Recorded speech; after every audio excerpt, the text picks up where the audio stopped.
با چقدر حج وارد یک معامله شیم. خب این کاملا به بالانس ما و توان ما برای قبول ضرر احتمالی بستگی داره.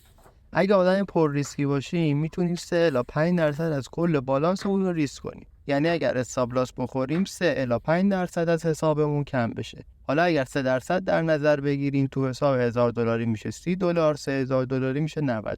فرض کنیم ما اینجا میخوایم روی یورو به دلار سیل بگیریم. الان هم قیمت روی 1.068 استاپ لاسمون هم میخوایم بزنیم روی 1.07880، یعنی حدود 1000 پیپت یا 100 پیپت.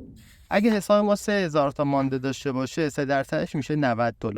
$90 رو تقسیم بر 1000 پیپت میکنیم و عدد 900 به ما میده. ما اگر با 900 وارد معامله شیم و اسل بخوریم $90 ضرر میکنیم و اگر تیپی بخوریم 900 رو ضرب در مقدار پیپتمون میکنیم و سود ما به دست میاد. حج از مقدار پیپ استاپ لاس ما و مقدار دلاری که ما تو حسابمون ریسک میکنیم به دست میاد.